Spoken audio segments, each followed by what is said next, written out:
आप देख रहे हैं इंडार्क राजकुमार के साथ। इंडार्क में आज की कहानी हमारे साथ शेयर की है श्यामल दुबे जी ने। तो सबसे पहले दुबे जी, आपका बहुत बहुत धन्यवाद अपनी कहानी हमारे साथ शेयर करने के लिए। दोस्तों, अगर आपके पास भी ऐसी ही कोई कहानियां हैं तो हमारे साथ जरूर शेयर करें।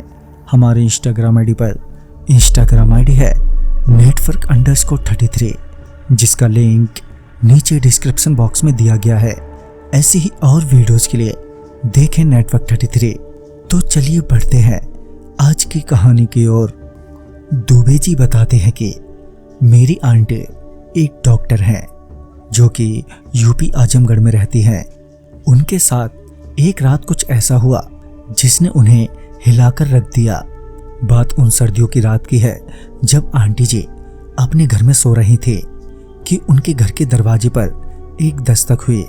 वैसे तो अक्सर लोग रात बिरात में उनके घर आते रहते थे, मगर उस वक्त रात के 2:30 बज रहे थे। खैर, आंटी उठी और दरवाजा खोला तो उन्होंने देखा कि एक आदमी उनके दरवाजे पर खड़ा रो रहा है। आंटी ने उनसे पूछा, क्या बात है, तुम क्यों रो रहे हो? तो इस पर उस आदमी ने कहा, मेरी बीवी को बच्चा होने वाला है, उसे जोर का दर्द उठा है, आप चलिए ना मेरे साथ। आंटी ये सुनते ही बोली, रुको जरा।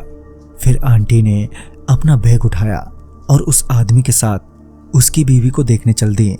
चलते चलते जब वो आदमी वहां के कब्रिस्तान में ले जाने लगा तो आंटी वहीं रुक गई और उस आदमी से बोले, ये तुम मुझे कहाँ ले जा रहे हो?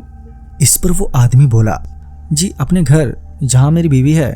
फिर आंटी ने बोला, ये कब्रिस्तान में है तुम्हारा घर? इस पर उस आदमी ने कहा, जी मेरा घर इसी कब्रिस्तान में है। ये सुनकर आंटी जहाँ हैरान थे तो वहीं अब उन्हें थोड़ा डर लगने लगा था, मगर आंटी करती भी तो क्या, सिर्फ वो चुपचाप उस आदमी के पीछे पीछे चलती रहीं। और फिर कुछ अंदर जाने के बाद आंटी को सच में उस कब्रिस्तान में एक झोंपड़ी नजर आई जहां से चीखने की आवाजें आ रही थी। जब आंटी उस झोंपड़ी में गई तो उन्हें एक गर्भवती औरत छटपटाते हुए नजर आई। आंटी ने तुरंत ही अपना काम शुरू किया और अगले 1 घंटे में नॉर्मल डिलीवरी करवाने के बाद आंटी ने कल अस्पताल में आने को कहा और वहां से चली आई। अगली सुबह अस्पताल में आंटी उसी आदमी का वेट कर रही थी, मगर वो आदमी अस्पताल में नहीं आया। अगली सुबह आंटी खुद ही उस आदमी से मिलने चली गई, ये देखने के लिए कि कहीं कुछ हो तो नहीं गया है। जब वो उस कब्रिस्तान में पहुंची तो उन्हें वहां पर ना तो वो आदमी मिला और ना ही वो झोंपड़ी। आंटी बड़ी हैरानी के साथ उस कब्रिस्तान से बाहर निकल रही थी कि उन्हें कब्रिस्तान के गेट पर एक आदमी मिला जो उनके डॉक्टर के लिबास को देखकर उन पर भड़कते हुए बोला, तुम्हें पता नहीं है इस कब्रिस्तान में डॉक्टरों का आना मना है? उस आदमी की तेज आवाज सुनकर वो डर सी गई और फिर उन्होंने पूछा, क्यों मना है यहाँ पर डॉक्टरों का आना?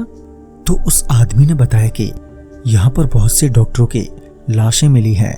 कहते हैं कि एक आदमी डॉक्टरों को अपनी बीवी के इलाज के लिए बुलाकर लाता है और फिर उन्हें मार देता है। वो आदमी इसी गांव का बताया जाता है जिसकी बीवी गर्भवती थी, मगर जब उसकी डिलीवरी होने वाली थी तब किसी डॉक्टर की गलती से उसकी मौत हो गई और कुछ दिनों बाद वो आदमी भी मर गया। उन दोनों को इसी कब्रिस्तान में दफनाया गया था।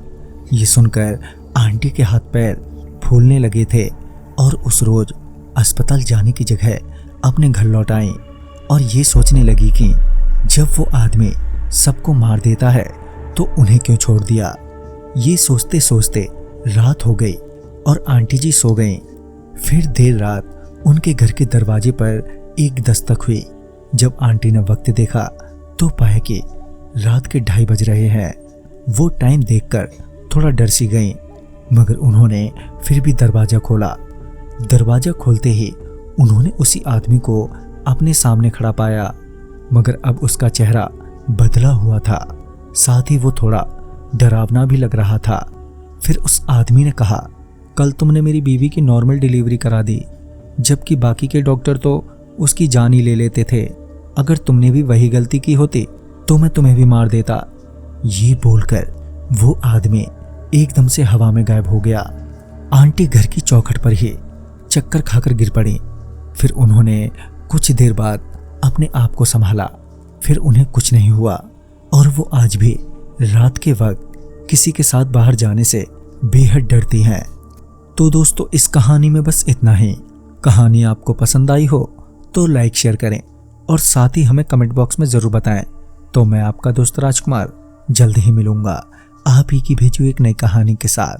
तब तक के लिए बाय एंड टेक केयर।